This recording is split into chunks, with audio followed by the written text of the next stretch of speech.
তোমরা কেমন আছো সবাই বলো। আমি এখন বর্তমানে চেন্নাই এয়ারপোর্টে, এই চেন্নাই এয়ারপোর্টে বোর্ডিং নিয়ে ভিতরে বসে আছি, এখানে ঘোরাফেরা করছি।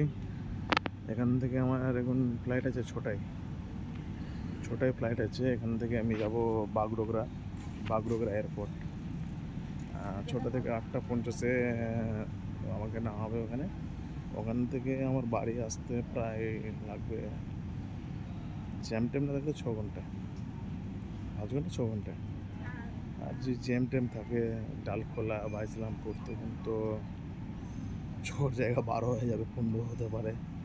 তো এই জন্য বলছি, আমাদের মালদা এয়ারপোর্টটাতে প্রায় কাজ হয়ে গেছে, রানওয়ে হয়ে গেছে ছোটো ফ্লাইটের জন্য।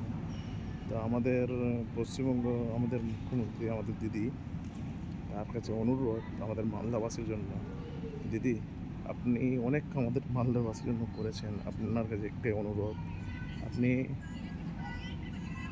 আপনি একটু মালদা এয়ারপোর্টটা করতে হলে অনেক ভালো হয়। যেভাবে আমাদের অনেক সমস্যা হয়, আমি এখান থেকে চেন্নাই এয়ারপোর্ট থেকে 2-2.5 ঘন্টায় বাগডোগরা চলে যাব।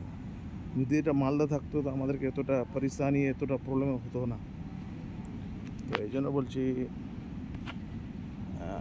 বলছি ম্যাডাম, দিদি, যে আপনি একটু এতটা মালদাবাসীর জন্য করেছেন, এইটা একটা রিকোয়েস্ট আমাদের মালদাবাসী, আমাদের মালদা, চাঁচল, শামসি, রায়গঞ্জ, চিটার, তারপরে এদিকে ফারাক্কা, মুর্শিদাবাদ, যতটা জায়গা আছে এদের অনেক অসুবিধা হয় ম্যাডাম। আমাদের যেরকম বেঙ্গালোর, চেন্নাই, মুম্বাই কোনো পেশেন্টকে নিয়ে যেতে হয়, এখানে আমাদের অনেক হয়রানি হতে হয়, অনেক অসুবিধা হতে হয়।